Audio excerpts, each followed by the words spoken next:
Welcome to the She's So Sweet podcast. I'm your host, Kristi Faltorusso, Chief Customer Officer and award-winning customer success executive. I am so thrilled to introduce today's guest, Mari Cross, CCO of Infor. Hi, Mari. Welcome to the show. Hi, Kristi. Thank you so much for having me.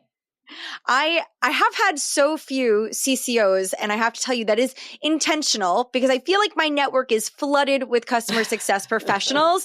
So I really tried to make sure that I got very, very special leaders if they were going to fill these shoes. So I am so excited for our conversation today. Thank you. Thank you. All right. Well, listen, I know that there has probably been some real pivotal moments. What were some of the pivotal moments in your journey or decisions that you feel like really contributed to your success? Yeah, actually, my job at Adobe, when I was given that job, and it was really to create a customer success organization from scratch, which is a little bit daunting because I had never really done it from scratch before.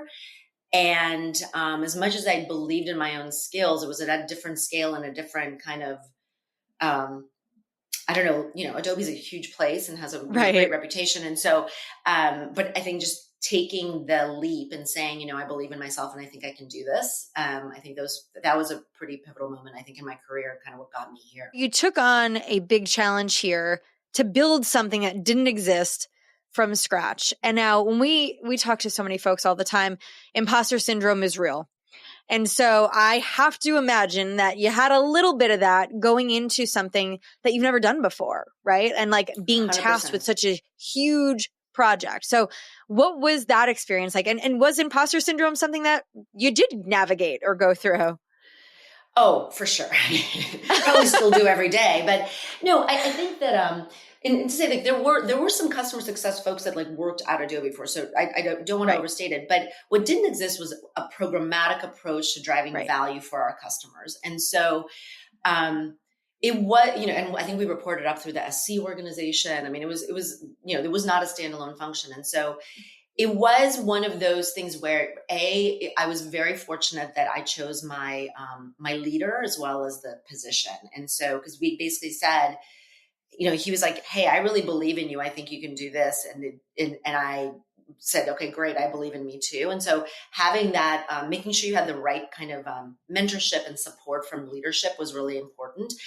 And then a lot of what I did was really like, it was the milestone one, prove it, then move on type of approach, because I think you end up getting so much momentum as you go through that. And it doesn't mean you don't have imposter syndrome, but it was also that, this idea of like trying to take away this pressure of doing it all at once and just doing the one step at a time. And then it was fun because at first people were like, "Really? You're going to do this? Okay, great. No problem.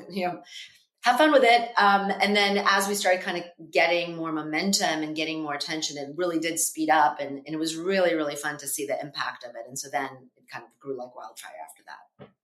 Oh, that's an amazing story. I think everyone should be able to take a leap like that and take on something and really do something and try something that they hadn't done before and really just trust in yourself. Because I always say it's not that you can't do these things, it's just you haven't done it before.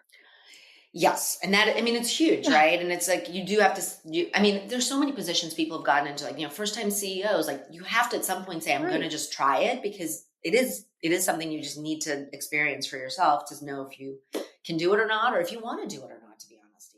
Now, listen, okay, you have these pivotal moments that could be shaped as successes. They could be shaped as challenges or opportunities, but I need to figure out what some of the hard challenges were that you navigated, right? Because with an ascent to the role that you're in, I have to imagine that there were some real obstacles that you had to overcome. What were some of those? How did you approach those professionally? How did you overcome them? Share some of that. I honestly have had some interesting situations in taking jobs. I took a job once where my leader had actually promised a position for me, but that hadn't gotten it approved before hiring me. So I kind of walked into a pretty messy situation where the expectation wasn't real. And so that was one of those, like, take a look in the mirror and do you want to stick around? Do you want to give it a chance? Do you, what do you do in that scenario? And so I actually, again, I think the philosophy that I take oftentimes is just give it a chance first. And if it really doesn't work out, then, then you can make your decisions. Right. And I'm not afraid to make them. So that's good. But but yeah, I had to really like take another leap of faith there and be like, okay, well, I do believe in myself. So I'm going to, I'm going to work this out. But if, you know, what I need to get out of this isn't coming, then I will, you know, of course have to potentially depart, and not being afraid to do so. I did end up leaving the company at some point. Yeah, taking the chances is an interesting one. That is an interesting situation. I have found myself in some pickles. I have not found myself in that one. Yeah, it was an interesting one. It was definitely an interesting one. I will protect the named, but you know, it was interesting. Of course.